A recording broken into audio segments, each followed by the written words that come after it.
Cette pensée me traverse l'esprit alors que je me tiens devant l'immeuble de la rue Paradis, les clés de l'appartement de Thomas pesant dans ma poche comme une condamnation. 6 mois.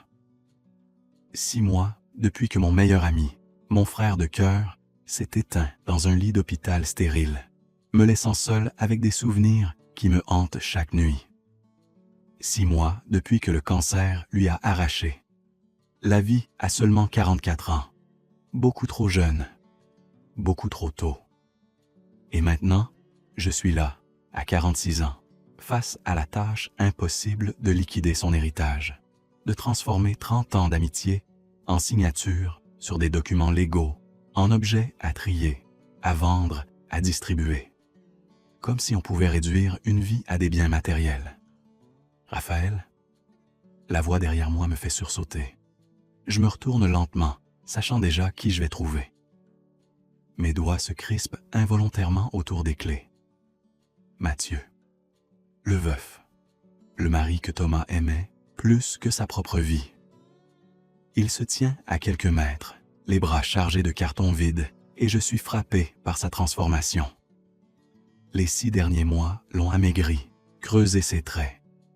Ses yeux gris, autrefois pleins de vie et d'humour, semblent maintenant porter le poids d'un chagrin insurmontable. À 38 ans, il a vieilli d'une décennie. Ses cheveux châtains, qu'il portait toujours soigneusement coiffés, sont maintenant en désordre, comme s'il avait oublié l'existence des miroirs. « Mathieu », je réponds, ma voix plus rauque que je ne l'aurais voulu. Je ne savais pas que tu viendrais aujourd'hui. » Il hausse les épaules, un geste qui se veut désinvolte, mais qui trahit une nervosité palpable. « Le notaire m'a dit que tu serais là. Je me suis dit qu'on pourrait. » Sa voix se brise légèrement sur le dernier mot, et il détourne le regard, fixant la façade ocre de l'immeuble, comme si elle contenait toutes les réponses. Nous restons là, dans un silence pesant, 2 hommes brisés par la même perte, incapables de franchir le gouffre qui nous sépare. Parce qu'il y a quelque chose entre nous, quelque chose que ni lui ni moi n'avons jamais osé nommer, quelque chose qui existe depuis toujours et qui, maintenant que Thomas n'est plus là pour servir de tampon, de pont entre nos 2 mondes, menace de nous consumer. On devrait monter, je dis finalement, brisant le sortilège. Le notaire attend les documents d'inventaire pour la semaine prochaine. L'appartement sent le renfermé et l'absence. Chaque objet, chaque meuble, chaque photographie encadrée est un coup de poignard au cœur. Le fauteuil en cuir brun où Thomas aimait lire ses romans policiers. La bibliothèque débordante de livres annotés de sa main élégante. La guitare acoustique dans le coin du salon, celle qu'il jouait les soirs d'été sur le balcon, nous faisant chanter des chansons des années 80 jusqu'à ce que les voisins se plaignent. Mathieu dépose les cartons au milieu du salon et reste immobile, les mains dans les poches, le regard perdu. Je le vois trembler légèrement et quelque chose se serre dans ma poitrine. Une envie primitive de le prendre dans mes bras, de le consoler, de partager ce fardeau insupportable. Mais je ne peux pas. Je n'ai pas le droit. « Par où on commence ?» demande-t-il d'une voix blanche. « La chambre. » Je réponds, peut-être trop rapidement. C'est généralement le plus difficile, autant s'en débarrasser d'abord. Il hoche la tête et nous nous dirigeons vers la pièce que je n'ai pas vue depuis des années. Thomas et moi étions si proches, mais leur intimité conjugale restait sacrée, un territoire que je ne franchissais jamais. La chambre est exactement comme je l'imaginais, simple, épurée, avec ce mélange de masculinité douce qui caractérisait leur couple. Un grand lit au drap blanc, encore défait comme si Thomas venait juste de se lever. Des photos sur les tables de nuit. Une armoire ancienne héritée de la grand-mère de Mathieu. Et cette odeur, ce mélange subtil de 2 eaux de Cologne différentes qui se sont mêlées au fil des ans pour créer quelque chose d'unique, quelque chose qui n'appartiendra plus jamais à personne. Mathieu s'effondre sur le bord du lit, la tête entre les mains. Ses épaules tremblent silencieusement. Je reste figé dans l'encadrement de la porte, déchiré entre l'envie de fuir et celle de rester. « Je ne peux pas, murmure-t-il. Je ne peux pas toucher à ses affaires. C'est comme si je l'effaçais complètement. » Malgré toutes mes résolutions, malgré tous les murs que j'ai construits ces 6 derniers mois, je m'avance et m'assois à côté de lui sur le lit. Pas trop près, juste assez pour qu'il sache qu'il n'est pas seul. Il ne serait pas effacé, je dis doucement. Il vit en nous, dans nos souvenirs, dans tout ce qu'il nous a appris. Ces objets ne sont que des objets. Mathieu lève les yeux vers moi, et ce que je vois dans son regard me coupe le souffle. Ce n'est pas seulement du chagrin, c'est quelque chose de plus sombre, de plus complexe. De la colère peut-être, ou de la culpabilité, ou les deux à la fois. « Tu ne comprends pas, » dit-il, sa voix à peine audible. « Il y a des choses que tu ignores, Raphaël. Des choses que Thomas ne t'a jamais dites. » Mon cœur se met à battre plus vite. Quelle chose? Il détourne le regard, fixant le mur devant lui. Ses mains se crispent sur le bord du matelas, les jointures blanches de tension. « Tu te souviens de notre rencontre? Il y a 15 ans, dans ce bar du Vieux-Port? Comment pourrais-je oublier? C'était une soirée d'août étouffante. Thomas m'avait supplié de l'accompagner, nerveux comme un adolescent avant son premier rendez-vous. Mathieu était arrivé en retard, beau à couper le souffle dans sa chemise blanche, légèrement froissée, souriant de ce sourire qui illuminait toute la pièce. Et moi, j'étais resté là, à les regarder tomber amoureux sous mes yeux, à jouer le rôle du bon ami qui trinque à leur bonheur, tout en sentant quelque chose de vaguement amer se loger dans ma gorge. Bien sûr que je me souviens, je réponds prudemment. Mathieu inspire profondément, comme s'il se préparait à plonger dans des eaux dangereuses. Ce que tu ne sais pas, ce que personne ne sait, c'est que ce soir-là, quand je suis entré dans ce bar, quand je vous ai vus tous les deux assis à cette table près de la fenêtre, il s'interrompt et le silence qui suit est si dense que j'ai l'impression qu'il pourrait m'étouffer. Quoi? Mon cœur bat si fort maintenant que je l'entends résonner dans mes oreilles. Je suis tombé amoureux de vous deux. Le monde s'arrête. Les mots flottent dans l'air entre nous. Impossible, impensable, et pourtant d'une vérité qui résonne au plus profond de mon être. Mathieu, laisse-moi finir, m'interrompt-il, sa voix tremblante mais déterminée. Pendant 15 ans, j'ai vécu avec cette vérité. J'aimais Thomas de tout mon cœur, tu dois me croire. Mais toi, tu étais là aussi. Toujours présent, toujours si proche, et je... Il se prend le visage dans les mains, un geste de désespoir absolu. Je vous désirais tous les deux, simultanément, également. C'était comme une maladie, une obsession dont je ne pouvais pas guérir. Chaque fois que tu venais dîner, chaque fois que nous sortions tous les trois, chaque regard, chaque rire partagé, c'était une torture délicieuse. Et le pire, le plus horrible dans tout ça, sa voix se brise complètement. C'est que je crois que Thomas le savait. Je me lève brusquement, incapable de rester assis plus longtemps. Mon esprit tourbillonne, essayant d'absorber cette révélation impossible. 15 ans.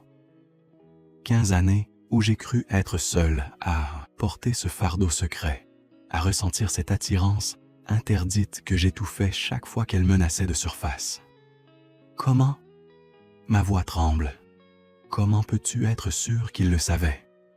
Mathieu se lève à son tour et se dirige vers la commode.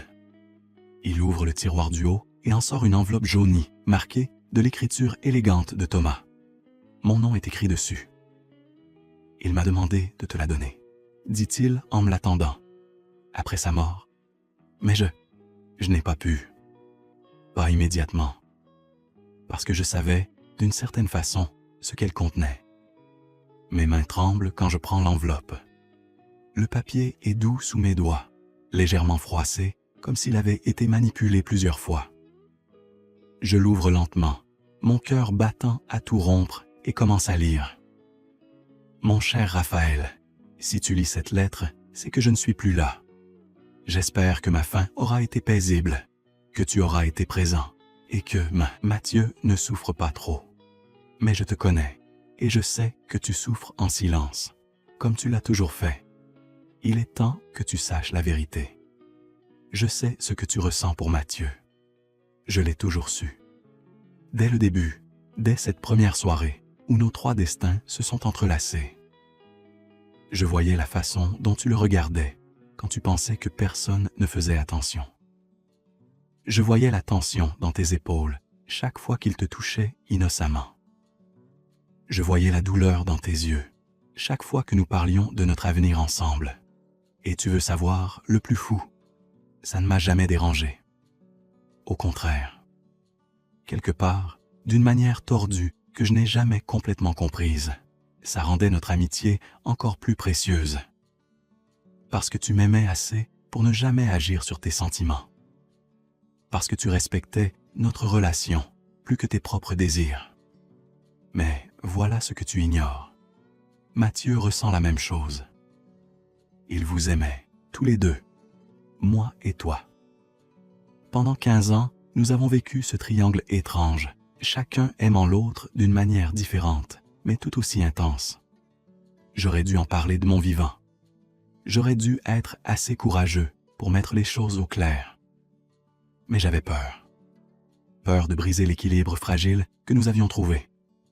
Peur de perdre l'un de vous. Peur de tout. Maintenant que je ne suis plus là, vous êtes libre. Libre d'explorer ce qui a toujours existé entre vous.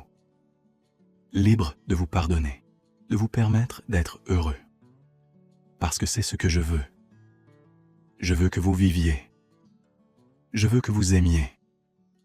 Je veux que vous trouviez la paix ensemble. Ne pleurez pas trop longtemps pour moi. Ne laissez pas ma mort vous emprisonner dans un chagrin éternel. Je vous libère de toute obligation envers ma mémoire. Vivez. Aimez-vous. Soyez heureux.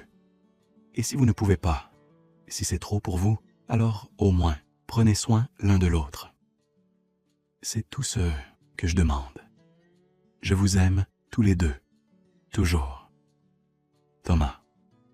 Je ne réalise que je pleure qu'en sentant les larmes tomber sur le papier, brouillant l'encre. Mes mains tremblent si fort que j'ai du mal à tenir la lettre. Derrière moi, j'entends Mathieu pleurer aussi, des sanglots profonds et déchirants qui semblent y venir du plus profond de son âme. Il savait, je murmure, ma voix brisée. Tout ce temps, il savait. Et il nous a pardonné, ajoute Mathieu. Il nous a donné sa bénédiction. Je me retourne vers lui et nos regards se rencontrent.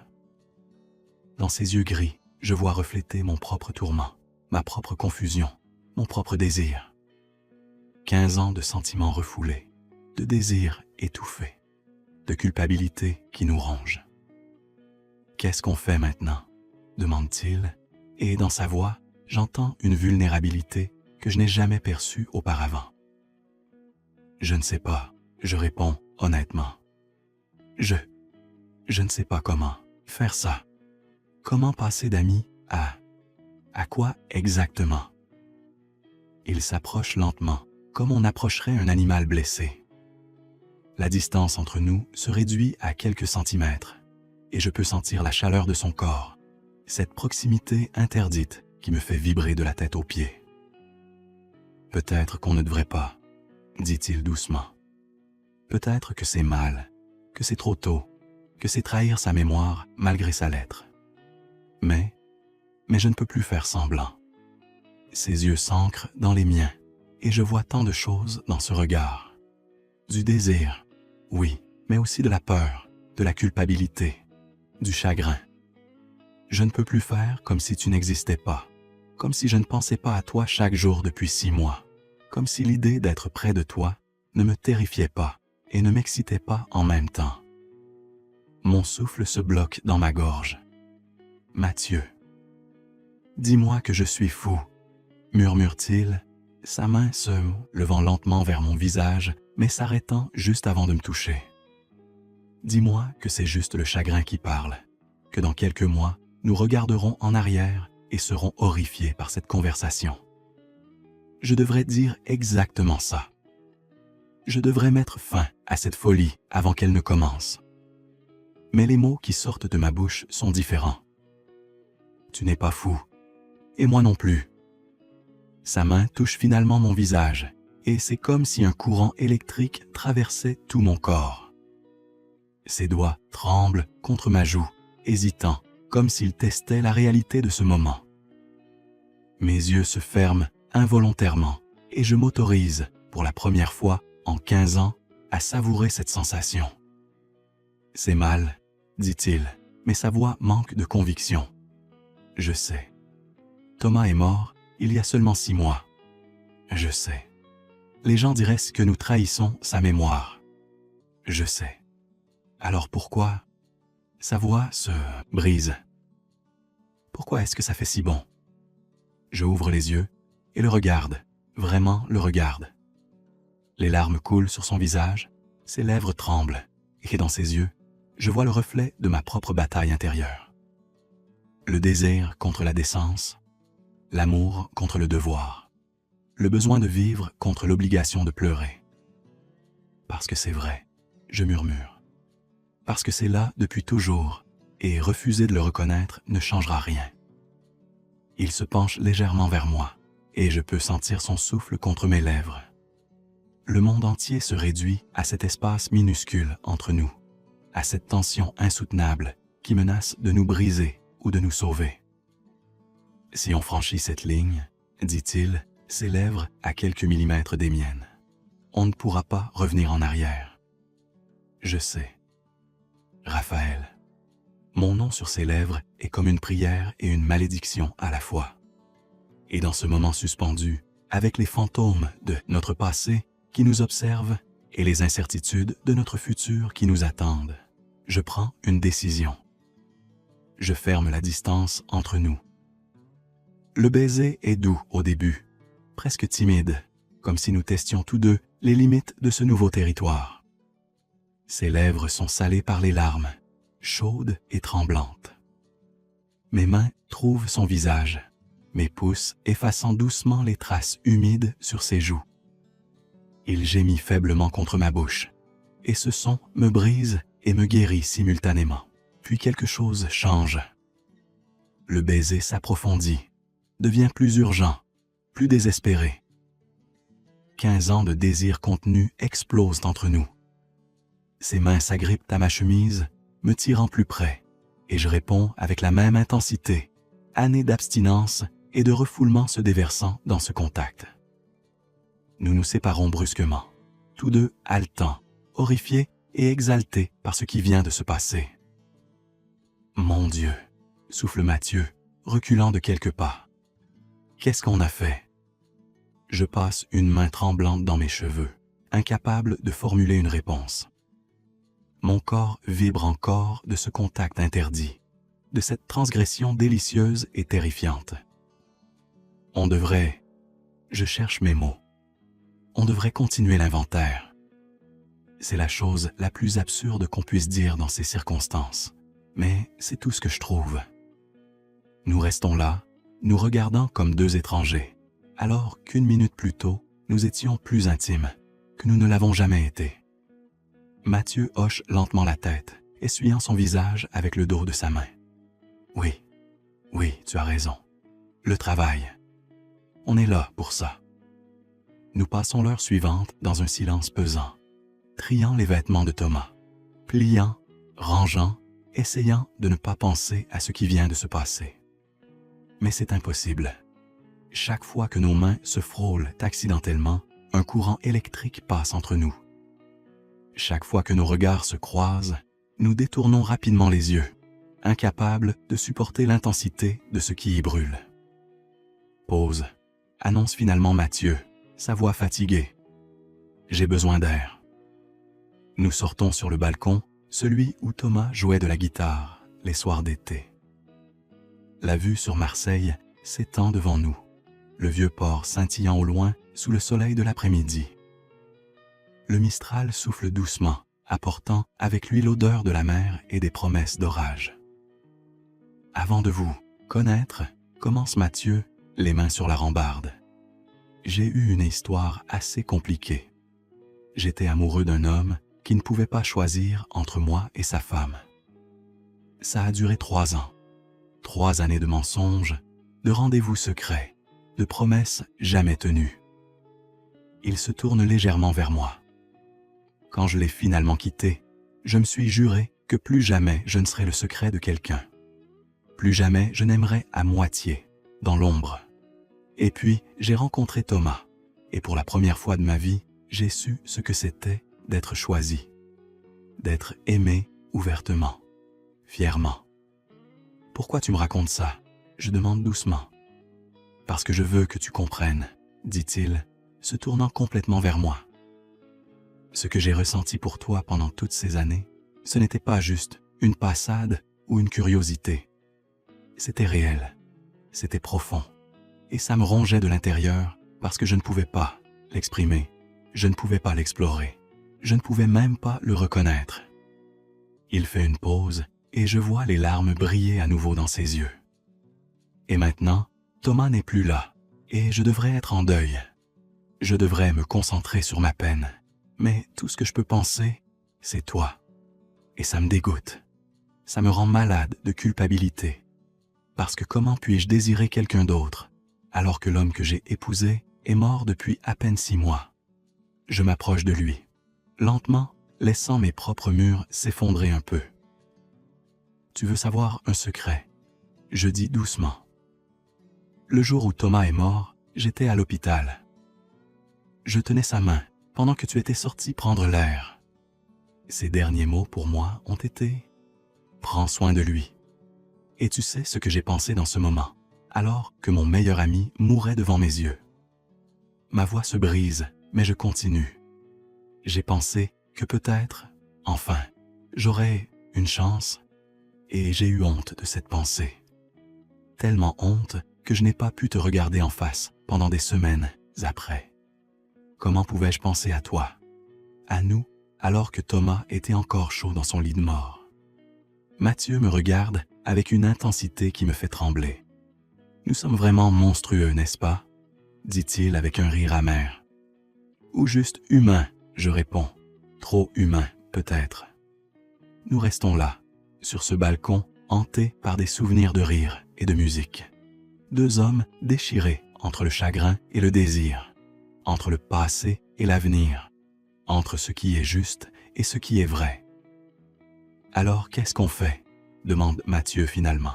« Pour aujourd'hui, je prends une profonde inspiration. On finit l'inventaire, on classe les affaires, on fait le travail qu'on est venu faire. Et après, je regarde au loin, vers l'horizon où le ciel rencontre la mer. Après, on verra. Un jour à la fois. » Il hoche la tête, semblant accepter cette non-réponse comme réponse. Nous retournons à l'intérieur, et cette fois, le silence entre nous est moins pesant.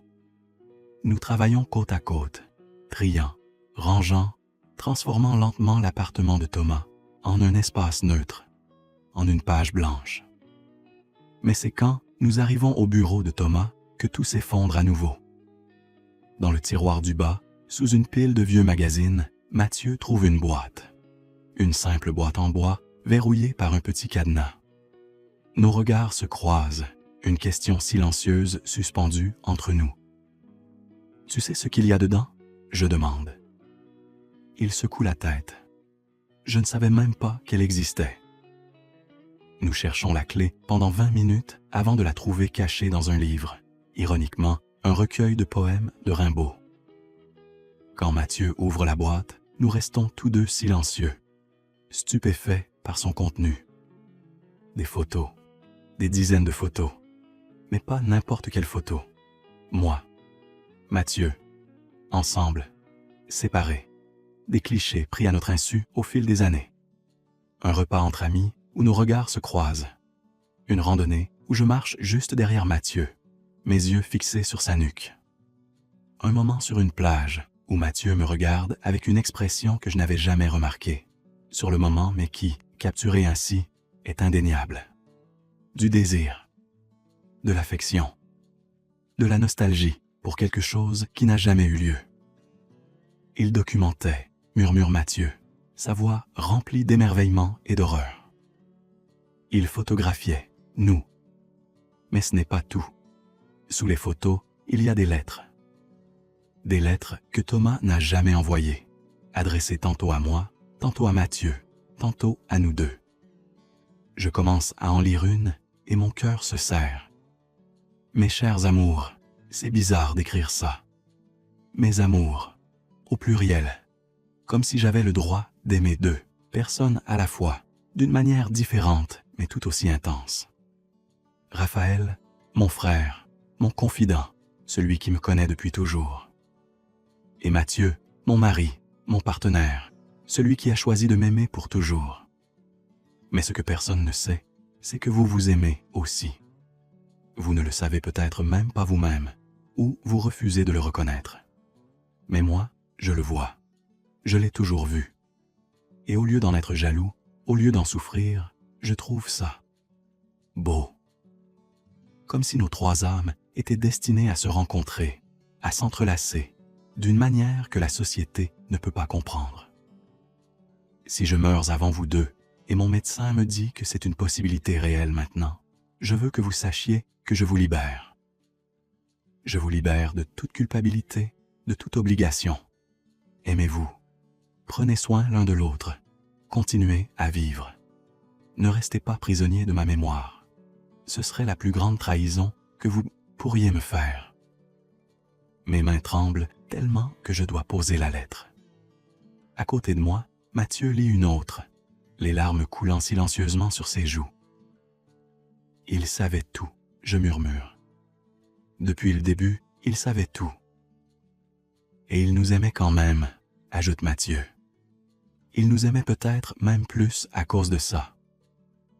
Nous passons le reste de l'après-midi à lire ses lettres, à regarder ses photos, à découvrir les pensées secrètes d'un homme qui nous aimait tous les deux, d'une manière tellement profonde qu'il était prêt à nous laisser l'un à l'autre. Quand le soleil commence à se coucher, peignant le ciel de Marseille en nuances d'orange et de rose, nous sommes assis par terre au milieu du salon, entourés de ces traces d'un amour qui transcendait les conventions. Je ne sais pas quoi ressentir, dit Mathieu, sa voix épuisée. Je suis en colère qu'il ne nous ait rien dit de son vivant. Je suis triste qu'il ait porté ça seul. Je suis reconnaissant pour sa bénédiction. Et je suis terrifié par ce que ça signifie pour nous. Ça ne doit rien signifier. Si tu ne veux pas, je réponds. Thomas nous a donné sa permission, mais pas une obligation. Tu as le droit de pleurer ton mari sans avoir à gérer. Ça. Je fais un geste vague entre nous. Mathieu se tourne vers moi, et dans la lumière déclinante, son visage semble plus doux, plus jeune. « Et si je veux ?» dit-il doucement. « Et si, malgré toute la culpabilité et la confusion et la peur, je veux explorer ce qui existe entre nous ?» Mon cœur s'accélère. « Mathieu ?» Je ne parle pas de remplacer Thomas, s'empresse-t-il d'ajouter. Je ne parle pas de faire comme si ces 15 années n'avaient pas existé. Mais peut-être qu'on pourrait essayer de comprendre ce qui se passe entre nous. Lentement, sans pression. Je veux dire oui. Chaque fibre de mon être veut dire oui. Mais, et si ça nous détruit? Je demande. Et si explorer ça nous fait perdre ce qui reste de notre amitié, de notre connexion à travers Thomas? Et si ne rien faire nous détruit tout autant? Réplique-t-il. C'est une question à laquelle je n'ai pas de réponse. Le silence s'installe entre nous, mais ce n'est plus un silence pesant. C'est un silence contemplatif, rempli de possibilités et de questions sans réponse. J'ai une proposition, dit finalement Mathieu. On prend notre temps. On finit l'inventaire cette semaine. On trie les affaires de Thomas. Et pendant ce temps, on apprend à se connaître différemment. Pas comme l'ami de mon mari et le mari de mon ami, mais comme deux hommes qui essaient de comprendre ce qu'ils ressentent l'un pour l'autre. Et ensuite, on verra. Peut-être que ce qu'on ressent n'est que du chagrin qui cherche un exutoire. Peut-être que c'est quelque chose de plus. Mais au moins, on aura été honnête avec nous-mêmes. Je réfléchis à sa proposition. C'est rationnel, mesuré, exactement le genre de plan que Thomas aurait approuvé. Et pourtant, il y a quelque chose de profondément terrifiant dans l'idée de s'autoriser à explorer ses sentiments interdits. D'accord, je dis finalement, on essaie. Son soulagement est palpable. Il tend la main et après une hésitation, je la prends. Nos doigts s'entrelacent et c'est à la fois familier et complètement nouveau. Nous restons ainsi, assis sur le sol de l'appartement de Thomas, nos mains jointes alors que la nuit tombe sur Marseille. Avant de partir ce soir-là, Mathieu se tourne vers moi près de la porte. « Raphaël ? » ?»« Oui. »« Merci. Pour être venu. Pour être honnête. Pour tout. » Je hoche la tête, incapable de parler à travers l'émotion qui monte dans ma gorge. Et alors que je descends les escaliers, que je sors dans la nuit méditerranéenne, je réalise quelque chose. Pour la première fois depuis la mort de Thomas, je sens quelque chose d'autre que du chagrin. C'est ténu, fragile, presque imperceptible. Mais c'est là, de l'espoir. Chers auditeurs, j'aimerais savoir d'où vous écoutez cette histoire. Écrivez-moi dans les commentaires de quelle ville vous nous suivez. Et maintenant, dites-moi, comment trouvez-vous cette histoire, jusqu'ici? Sur une échelle de 0 à 10, quelle note donneriez-vous? Vos commentaires sont précieux pour moi. Les jours suivants passent dans une sorte de brouillard étrange. Mathieu et moi nous retrouvons chaque jour à l'appartement, travaillant méthodiquement à travers les possessions de Thomas. Mais, entre le tri des livres et l'emballage de la vaisselle, quelque chose d'autre se produit. Nous parlons, vraiment parlons, d'une manière que nous n'avons jamais faite auparavant. Sans Thomas comme intermédiaire, sans le poids de nos rôles préétablis, nous découvrons qui nous sommes réellement. Je découvre que Mathieu a toujours voulu être architecte, mais a fini dans la finance par pression familiale. Qu'il se réveille à 4 heures du matin certaines nuits, paniqué par des rêves où Thomas l'appelle, mais il ne peut pas le trouver. Qu'il a une cicatrice sur son genou gauche d'une chute à vélo quand il avait 7 ans et qu'il peut réciter par cœur tous les dialogues de Amélie Poulain. Il découvre que j'ai failli me marier dans ma vingtaine, mais que j'ai fui la veille du mariage parce que je savais, au fond de moi, que ce n'était pas juste pour elle. Que je joue du piano, mais seulement quand je suis seul, parce que j'ai peur du jugement. Que j'ai un tatouage caché sur ma hanche que Thomas ne connaissait même pas, un mot japonais qui signifie « renaissance ». Ces conversations se font autour de tasses de café, pendant que nous trions des cartons sur le balcon quand nous avons besoin d'air. Lentement, progressivement, nous construisons quelque chose de nouveau sur les fondations de notre ancienne amitié. Mais il y a aussi les moments de tension, des moments où nos mains se frôlent et nous nous figeons tous les deux. Des moments où nos regards se croisent et durent un peu trop longtemps. Des moments où la distance entre nous semble à la fois immense et infinitésimale. Le 3e jour, alors que nous trions les livres de Thomas, Mathieu trouve un exemplaire annoté de Le Petit Prince. C'était son livre préféré, dit-il doucement, feuilletant les pages marquées de notes dans la marge. Il le relisait chaque année. Il s'arrête sur une page et je vois ses yeux s'élargir. Il me tend le livre et je lis la citation soulignée. On ne voit bien qu'avec le cœur. L'essentiel est invisible pour les yeux. Dans la marge de l'écriture de Thomas, Raphaël et Mathieu ne peuvent pas voir ce qui est évident pour moi, qu'ils sont faits pour être ensemble. Nous restons là, silencieux, le poids de cette révélation suspendue entre nous. Il savait vraiment tout, murmure Mathieu. Il planifiait ça depuis le début. Tu crois? Je demande. Ou il espérait juste qu'on trouverait notre chemin? Je ne sais pas. Il ferme le livre doucement. Mais ça change quelque chose, non? De savoir qu'il voulait ça pour nous? Ça devrait rendre les choses plus faciles. Je réponds. Mais d'une certaine manière, ça les rend plus compliquées.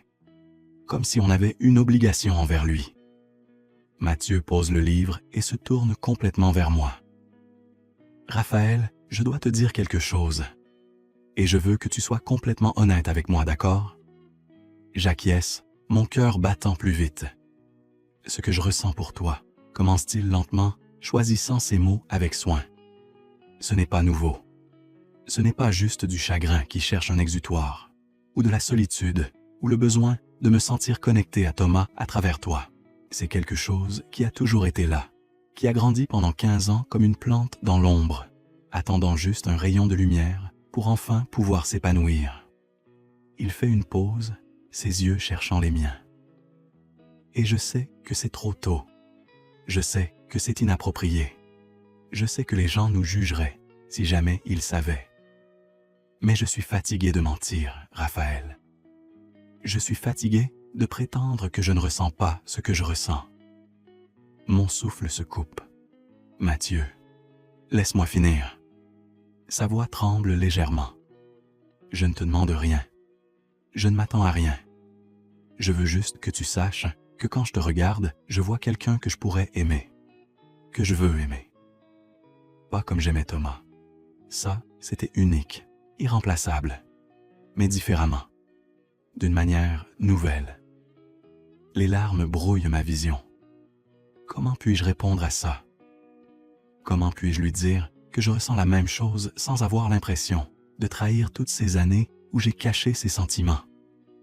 Moi aussi, je murmure finalement. Moi aussi, je ressens ça. Et ça me terrifie.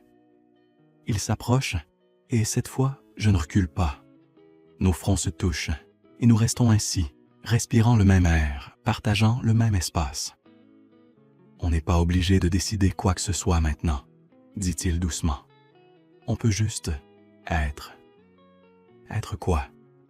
Honnête, présent, ouvert à ce qui pourrait se passer. C'est tellement simple et pourtant tellement compliqué.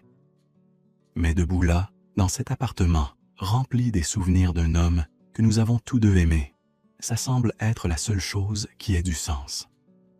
Ce soir-là, pour la première fois, nous dînons ensemble. Pas dans l'appartement de Thomas, mais dans un petit restaurant du Panier, le vieux quartier de Marseille. C'est étrange de se voir en dehors du contexte de l'inventaire, de nous habiller correctement, de commander du vin et de partager une assiette de bouillabaisse. C'est bizarre, dit Mathieu à mi-chemin du repas, de faire ça, d'être dehors ensemble, juste nous deux. Ça ressemble presque à un rendez-vous, je réponds, puis je réalise ce que je viens de dire. Désolé, je ne voulais pas... Non, m'interrompt-il avec un petit sourire. Tu as raison. Ça ressemble à un rendez-vous. Et tu sais quoi? Je crois que ça me va. Le dîner se déroule plus facilement après ça. Nous rions, quelque chose que je n'ai pas fait depuis des mois. Nous partageons des histoires, certaines sur Thomas, d'autres non. Et quand nos pieds se touchent accidentellement sous la table, nous ne nous écartons pas. En rentrant, nous marchons lentement le long du vieux port, regardant les bateaux se balancer doucement dans la nuit. Le Mistral s'est calmé, laissant place à une soirée douce et étoilée. Raphaël, dit Mathieu, s'arrêtant près d'un banc. Est-ce que tu veux t'asseoir un moment? Nous nous asseyons, regardant la mer Noire qui s'étend devant nous, ponctuée par les lumières des bateaux au loin. Tu sais ce que Thomas m'a dit, juste avant de mourir? Demande Mathieu après un long silence. Quoi? Il a dit, promets-moi de ne pas t'enfermer dans le chagrin. Promets-moi de continuer à vivre, à aimer, à être heureux. Sa voix se brise légèrement. Et j'ai promis. Mais je ne savais pas à quel point ce serait difficile. Je pose ma main sur la sienne, sur le banc. Il nous a dit la même chose à tous les deux. Tu crois qu'il savait, qu'il planifiait ça? Je crois. Je réponds lentement. Qu'il nous aimait assez pour vouloir qu'on soit heureux, même si ça signifiait nous laisser l'un à l'autre. Mathieu se tourne vers moi, et dans la faible lumière des lampadaires, je peux voir les larmes briller dans ses yeux. « J'ai peur, admet-il. J'ai peur de ce que je ressens. J'ai peur de ce que ça dit de moi, que je puisse désirer quelqu'un d'autre si peu de temps après avoir perdu Thomas. J'ai peur que si on fait ça, si on explore ce qui existe entre nous, on finisse par tout détruire. Moi aussi, j'ai peur, je réponds honnêtement. Mais tu sais ce qui me fait encore plus peur? L'idée de passer le reste de ma vie à me demander « et si ?» Il pose sa tête sur mon épaule, un geste simple mais d'une intimité bouleversante. Je peux sentir ses larmes humidifier ma chemise, et mes propres larmes commencent à couler aussi. Nous restons ainsi pendant longtemps, deux hommes brisés qui essaient de se reconstituer avec les morceaux qu'il leur reste. La mer murmure devant nous, éternelle et indifférente à nos tourments humains. Et quelque part, j'espère, Thomas nous regarde et sourit, heureux que nous ayons enfin trouvé le courage d'être honnêtes. Le lendemain, nous terminons l'inventaire. L'appartement est maintenant presque vide, transformé en un espace neutre qui ne ressemble plus du tout au foyer chaleureux que Thomas avait créé. Les cartons sont étiquetés, les meubles inventoriés, les décisions prises sur ce qui sera vendu, donné ou gardé. « C'est fini », dit Mathieu, regardant autour de lui avec une expression de tristesse mêlée de soulagement. « On a terminé. Il reste juste une chose, je dis, sortant une enveloppe de ma poche. Le notaire m'a donné ça hier. C'est le testament final de Thomas. Il voulait qu'on le lise ensemble, ici, à la fin. Nous nous asseyons sur le sol du salon vide, dos contre le mur, et j'ouvre l'enveloppe avec des mains tremblantes. La voix de Thomas, capturée dans ses mots soignés, remplit la pièce une dernière fois. Mes chers Raphaël et Mathieu, si vous lisez ceci ensemble, comme je l'espère, c'est que vous avez terminé l'inventaire de mes biens terrestres. J'espère que ça n'a pas été trop difficile, trop douloureux. J'espère surtout que vous avez trouvé les lettres et les photos que j'ai laissées pour vous. Je ne suis pas naïf. Je sais que ce que je vous demande est immense. Je vous demande de vous pardonner des sentiments que vous n'avez pas choisis. Je vous demande d'explorer une connexion que la société jugera inappropriée. Je vous demande d'être brave d'une manière que peu de gens peuvent comprendre. Mais voilà ce que vous devez savoir. Pendant toutes ces années que nous avons passées ensemble, tous les trois, j'ai été heureux. Plus heureux que je n'aurais jamais cru possible. Parce que j'étais entouré des deux personnes que j'aimais le plus au monde. Et le fait que vous vous aimiez aussi, même si vous ne l'avez jamais agi, rendait notre triangle encore plus spécial, encore plus sacré. Je n'ai jamais eu peur de votre amour mutuel. Au contraire, j'ai trouvé du réconfort en sachant qu'après ma mort, vous ne seriez pas seul. Vous auriez quelqu'un qui comprend, qui partage les mêmes souvenirs, qui peut pleurer avec vous et éventuellement guérir avec vous. Alors, mes amours, voici mon dernier souhait. Arrêtez de vous punir. Arrêtez de vous sentir coupable pour ce que vous ressentez. La vie est trop courte, je le sais mieux que quiconque maintenant. Ne gâchez pas une chance de bonheur par loyauté mal placée envers ma mémoire. Je vous libère. Complètement. Totalement. Sans condition. Aimez-vous. Prenez soin l'un de l'autre. Soyez heureux ensemble. Et quand vous pensez à moi, et j'espère que vous le ferez parfois, souriez. Parce que je suis en paix, sachant que les deux personnes que j'ai le plus aimées au monde ont trouvé leur chemin l'une vers l'autre. Vivez. Pour moi. Pour vous. Pour l'amour que nous avons tous partagé. Toujours vôtre, Thomas PS. Mathieu, donne à Raphaël la clé de la maison de Cassie. Vous savez, celle sur la falaise où nous avons passé ce week-end mémorable il y a 5 ans. Je la lui laisse. Considère-la comme un endroit où vous pourrez échapper au monde quand vous en aurez besoin. Un refuge pour deux âmes qui cherchent la paix. Le silence qui suit est absolu. Mathieu et moi, nous nous regardons, et dans ses yeux, je vois refléter tout ce que je ressens. le chagrin, la libération, la peur, l'espoir. Il nous a vraiment tout donné, n'est-ce pas? Murmure Mathieu. Sa bénédiction, sa compréhension, même un endroit où aller. Il nous a donné la permission d'être heureux, je réponds. Maintenant, il faut qu'on trouve le courage de le faire. Mathieu se lève et me tend la main. Je la prends et il me tire vers lui. Nous nous tenons là, dans le centre de l'appartement vide, nos corps à quelques centimètres l'un de l'autre. Alors soyons braves, dit-il doucement, pour Thomas, pour nous. Et cette fois, quand il m'embrasse, il n'y a plus d'hésitation, plus de culpabilité. Juste deux personnes qui ont attendu 15 ans pour enfin s'autoriser à ressentir ce qu'ils ressentent. Le baiser est différent cette fois. Il est doux et fort à la fois, rempli de promesses et de possibilités. Ses mains trouvent mon visage, mes bras l'entourent, et pour la première fois depuis la mort de Thomas, je sens quelque chose se reconstituer en moi. Pas une guérison complète, ça prendra du temps, mais un début.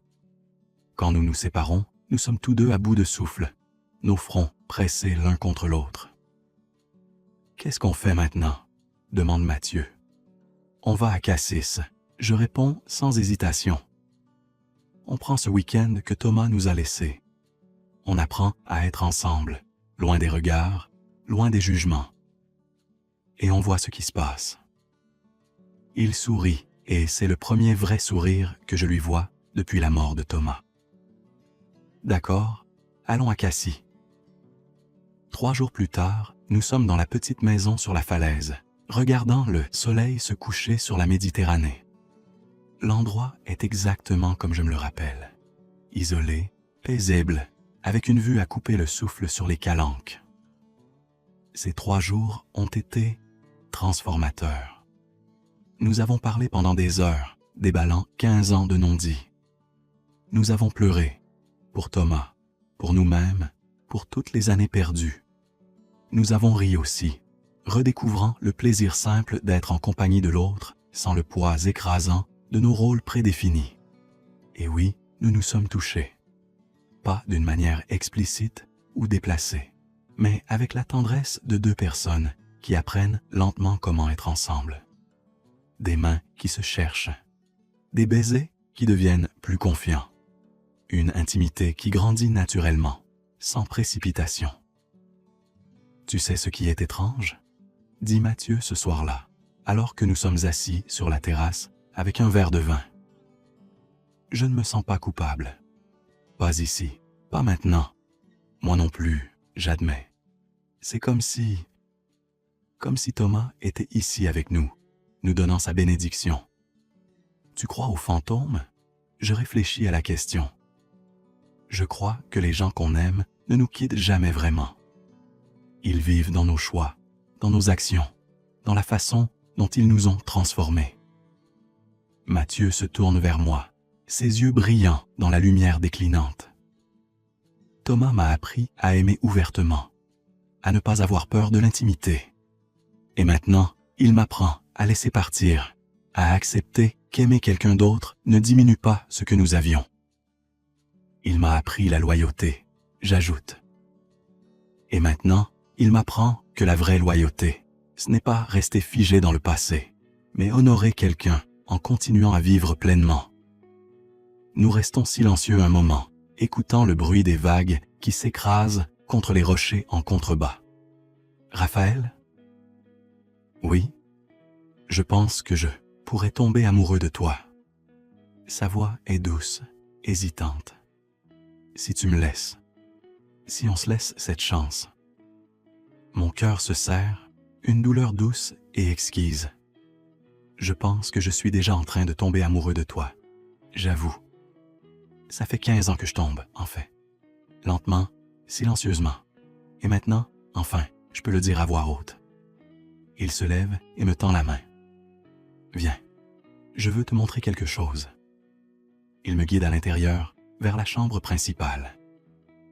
Sur le lit, il y a une boîte que je n'avais pas remarquée avant. C'était dans le placard, explique-t-il. Avec nos noms dessus. À l'intérieur, nous trouvons 2 alliances. Pas des alliances de mariage traditionnelles, mais des anneaux simples en argent, gravés de nos initiales, et une note. Pour Raphaël et Mathieu, ces anneaux appartenaient à mes grands-parents. Ils se sont aimés pendant 63 ans, à travers des guerres, des séparations, des difficultés. Leur secret, ils choisissaient de s'aimer, chaque jour, même quand c'était difficile. Je vous laisse ces anneaux, pas comme une obligation, mais comme un symbole. Si jamais vous décidez de construire quelque chose ensemble, vous aurez besoin de ce genre d'engagement. Pas l'engagement facile des débuts, mais celui qui persiste quand les choses deviennent compliquées. Choisissez-vous, chaque jour. C'est tout ce que je demande. T. Les larmes coulent librement sur mon visage maintenant. Mathieu pleure aussi, tenant les anneaux dans ses mains tremblantes. « On n'est pas obligé, dit-il. C'est beaucoup trop tôt pour... » Je sais, je l'interromps. On n'est pas obligé, mais peut-être qu'on pourrait les garder, comme un rappel de ce vers quoi on travaille. Il hoche la tête et nous replaçons les anneaux dans la boîte. Peut-être qu'un jour, quand nous serons prêts, quand le chagrin aura cédé la place à quelque chose de plus solide, nous les porterons. Mais pas maintenant. Pas encore. Cette nuit-là, nous dormons dans le même lit pour la première fois. Pas pour faire l'amour, nous ne sommes pas prêts pour ça, mais simplement pour nous tenir. Pour sentir la chaleur d'un autre corps, pour se réconforter mutuellement dans l'obscurité. Merci, murmure Mathieu dans le noir. Pour être patient avec moi, pour ne pas précipiter les choses. Nous avons tout le temps du monde, je réponds, embrassant doucement son front. On n'a rien à prouver à personne. Il se blottit contre moi, et je sens son corps se détendre progressivement. Ses respirations deviennent plus profondes, plus régulières. Et alors qu'il s'endort dans mes bras, je réalise quelque chose. Ce n'est pas une trahison de Thomas. C'est un hommage. Un hommage à un homme qui nous a aimés assez pour nous donner la liberté d'être heureux, même si ce bonheur devait se construire en son absence. Chers auditeurs, nous approchons de la fin de cette histoire. Mais avant de continuer, j'aimerais savoir ce que vous en pensez jusqu'à présent. Donnez-moi une note de 0 à 10 dans les commentaires. Votre avis compte énormément pour moi. Et n'oubliez pas de me dire de quelle ville vous écoutez. Les semaines qui suivent notre week-end à Cassis sont un mélange étrange de normalité et de nouveauté. Nous retournons à nos vies à Marseille, mais quelque chose a fondamentalement changé entre nous. Nous nous voyons régulièrement, parfois pour déjeuner, parfois pour de longues promenades le long de la corniche. Nous ne nous cachons pas, mais nous ne faisons pas d'annonces non plus. Les gens qui nous connaissent voient simplement 2 amis qui se soutiennent dans le deuil. Ils ne voient pas les regards qui s'attardent, les mains qui se frôlent dans les moments discrets, les messages tard le soir, pleins de pensées qu'on n'ose pas encore dire à voix haute en public. « Comment va ton frère ?» me demande ma sœur lors d'un appel vidéo. Je veux dire Mathieu. Tu passes beaucoup de temps avec lui dernièrement. Je choisis mes mots avec soin. Il va mieux. On s'aide mutuellement. C'est bien, dit-elle, mais je vois la question dans ses yeux. Elle connaît mes secrets, mes désirs longtemps réprimés. Elle se demande, mais elle ne demande pas. Pas encore. Mathieu fait face à ses propres défis. Les parents de Thomas, qui le traitent avec une froideur polie depuis les funérailles. Les amis qui lui demandent s'il sort déjà, avec un mélange de curiosité malsaine et de jugement. Il pense que 6 mois, c'est assez pour guérir, me dit-il un soir, frustré. Comme si le chagrin fonctionnait selon un calendrier précis. Et qu'est-ce que tu leur dis? Rien. Que puis-je dire? Que je suis tombé amoureux du meilleur ami de mon défunt mari? Que mon mari m'y a encouragé de sa tombe? Il penserait que je suis fou. Il a raison, bien sûr. Le monde n'est pas prêt pour notre vérité. Peut-être ne le sera-t-il jamais. Mais nous continuons. Lentement, prudemment, nous construisons quelque chose entre nous. Ce n'est pas le remplacement de ce que Mathieu avait avec Thomas. C'est quelque chose de différent, de nouveau. Et c'est précieux, précisément parce que c'est si fragile, si difficile à expliquer. Un mois après Cassie, Mathieu m'invite chez lui pour la première fois. Pas l'appartement qu'il partageait avec Thomas. Celui-là a été vendu, mais un nouveau petit 2 pièces dans le quartier des Catalans, avec vue sur la mer. C'est petit, dit-il presque avec excuse en ouvrant la porte. Mais c'est à moi. Pas chargé de souvenirs. Un nouveau départ. L'appartement est effectivement petit, mais lumineux et aéré. Quelques meubles de base, des cartons encore à déballer. Sur le mur du salon, une seule photo, Thomas, Mathieu et moi, lors d'un barbecue il y a 3 ans. Tous les 3, riant de quelque chose que je ne me rappelle plus. « Tu l'as gardé ?» je dis, touchant doucement le cadre. « Bien sûr. » Il se tient derrière moi, sa présence chaude et solide. C'était nous. C'est toujours nous, d'une certaine manière. Il fait partie de notre histoire. Je me retourne et soudain nous sommes très proches. Son souffle effleure mon visage. Ses yeux gris que j'ai si longtemps admirés de loin, sont maintenant fixés sur moi avec une intensité qui me fait trembler. « Raphaël, murmure-t-il, est-ce que tu resterais cette nuit? » Mon cœur s'emballe.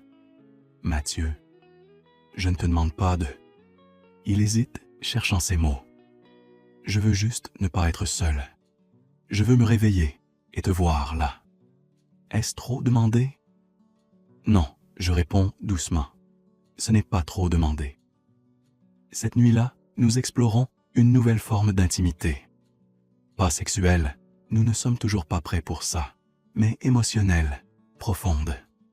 Nous parlons pendant des heures, allongés dans son lit, partageant nos peurs les plus profondes, nos espoirs les plus secrets. J'ai peur que ce que nous construisons ne soit pas réel, avoue Mathieu dans l'obscurité. Que ce soit juste 2 personnes brisées qui se raccrochent l'une à l'autre parce qu'elles ont peur d'être seules. Et si c'était les 2, je réponds. Si c'était à la fois un réconfort mutuel et quelque chose de réel. Est-ce que ce serait si terrible? Il se tourne vers moi, et même dans l'obscurité, je peux voir le contour de son visage. Quand es-tu devenu si sage? Je ne suis pas sage, je dis en riant doucement. Je suis juste fatigué de me battre contre ce que je ressens. Il trouve ma main sous les couvertures et l'enlace avec la sienne. Moi aussi, murmure-t-il. Moi aussi, je suis fatigué. Le lendemain matin, je me réveille avant lui. La lumière du soleil filtre à travers les rideaux, peignant des motifs dorés sur le mur. Mathieu dort paisiblement à côté de moi, son visage détendu d'une manière que je ne l'ai pas vu depuis la mort de Thomas. Et dans ce moment de calme, regardant cet homme que j'ai aimé en silence pendant tant d'années, je réalise quelque chose. Je ne suis plus en train de tomber amoureux. Je suis déjà tombé. Complètement. Irrévocablement. La réalisation devrait me terrifier. Mais au lieu de ça, je me sens en paix. Comme si j'avais enfin trouvé ma place dans le monde. Mathieu ouvre lentement les yeux et me voit le regarder. « Bonjour », dit-il avec un sourire endormi. « Bonjour », je réponds. « À quoi tu pensais, avec ce regard si sérieux ?» Je pourrais mentir. Je pourrais dévier. Mais nous nous sommes promis l'honnêteté. Je pensais, je dis lentement, que je t'aime, que je suis amoureux de toi, et que ce n'est plus quelque chose dont j'ai peur. Ses yeux s'écarquillent, et pendant un moment, il ne dit rien. Puis, lentement, un sourire se dessine sur son visage. Pas un sourire heureux exactement, c'est trop compliqué pour ça, mais un sourire de reconnaissance, de soulagement. « Moi aussi », dit-il simplement, « je t'aime aussi. » Et c'est là, dans la lumière du matin, que nous scellons notre engagement. Pas avec des bagues ou des promesses éternelles. Simplement en reconnaissant la vérité de ce que nous ressentons. Les mois qui suivent ne sont pas faciles. Il y a des moments de doute, où la culpabilité ressurgit avec une force dévastatrice. Il y a des nuits où Mathieu pleure encore pour Thomas, et je le tiens pendant qu'il pleure, sachant que je ne peux jamais remplacer ce qu'il a perdu. Il y a aussi les réactions des autres. Quand nous décidons finalement de dire la vérité à nos proches, les réponses varient. Ma sœur nous embrasse et nous dit qu'elle est heureuse pour nous. Les parents de Thomas raccrochent le téléphone et refusent de parler à Mathieu pendant des mois. Certains amis comprennent, d'autres s'éloignent, incapables de réconcilier notre relation avec leur image de ce qui est approprié ou convenable. Est-ce que ça vaut la peine? Me demande Mathieu après une confrontation particulièrement difficile avec l'ex-collègue de Thomas. De perdre tant de gens, de faire face à tant de jugements. Nous sommes sur le balcon de son appartement, regardant le soleil se coucher sur la Méditerranée. Je prends sa main dans la mienne. « Regarde-moi », je dis. Il se tourne et je vois les larmes briller dans ses yeux. Ce que nous avons, ce que nous construisons, c'est rare, c'est précieux. Oui, c'est compliqué. Oui, ça dérange certaines personnes. Mais c'est réel, c'est honnête, et c'est à nous. Tu ne regrettes rien? Je regrette que Thomas ne soit pas là pour le voir. Je réponds honnêtement. Je regrette qu'il nous ait fallu le perdre pour trouver le courage d'être ensemble. Mais non, je ne regrette pas de t'aimer. Jamais. Il m'embrasse alors, profondément, désespérément, et je goûte le sel de ses larmes mêlé à la douceur de ses lèvres. 1 an après la mort de Thomas, nous retournons à Cassis. Cette fois, nous apportons les anneaux. Ce n'est pas un mariage traditionnel. Pas de cérémonie, pas d'invités, pas de célébration officielle. Juste nous deux, sur la falaise au coucher du soleil, échangeant des promesses que nous avons écrites nous-mêmes. « Je promets, » dit Mathieu, sa voix ferme malgré les larmes, « de t'aimer dans ta totalité, ta force et tes faiblesses, ton passé et ton futur. Je promets d'honorer la mémoire de Thomas en vivant pleinement, en aimant ouvertement, en choisissant le courage plutôt que la peur. Je promets, je réponds, mes propres joues humides, de te respecter dans ton chagrin et de célébrer ta joie, de te donner l'espace quand tu en as besoin et d'être présent quand tu me demandes. Je promets de construire une vie avec toi qui honore tout ce que nous avons été et tout ce que nous deviendrons. Nous glissons les anneaux à nos doigts, ces anneaux qui appartenaient aux grands-parents de Thomas, chargés d'histoire et de bénédictions. Et là, sur cette falaise balayée par le vent, avec la Méditerranée qui s'étend à l'infini devant nous, nous commençons notre nouvelle vie. Pas en effaçant le passé, mais en le portant avec nous. Pas en oubliant Thomas, mais en honorant son dernier souhait pour nous. Vivre, aimer, être heureux. Cette nuit-là, pour la première fois, nous faisons l'amour. C'est tendre et maladroit, chargé d'émotions et de signification. C'est parfait dans son imperfection, sacré dans sa simplicité. Et après, allongés dans les bras l'un de l'autre, écoutant le bruit des vagues en contrebas, je sens quelque chose se mettre en place. Une paix que je n'ai pas ressentie depuis longtemps. « Tu crois qu'il approuverait ?» demande Mathieu, traçant paresseusement des motifs sur mon torse. « Je crois qu'il planifiait ça depuis le début », je réponds. « Je crois qu'il nous a aimés assez pour voir ce que nous ne pouvions pas voir nous-mêmes. Que nous étions faits pour être ensemble. Oui, d'une manière tordue, compliquée, belle. » Mathieu se redresse sur un coude, me regardant avec une intensité qui me coupe le souffle. « Je t'aime, Raphaël. Pas comme j'aimais Thomas. Tu avais raison, c'était différent. Mais tout aussi profondément, tout aussi complètement. Je t'aime aussi, je murmure, attirant son visage vers le mien pour un baiser. Maintenant et toujours. » Voilà, chers auditeurs, l'histoire de Raphaël et Mathieu. Une histoire de luto probido, de culpabilité et de rédemption, de désir et d'amour.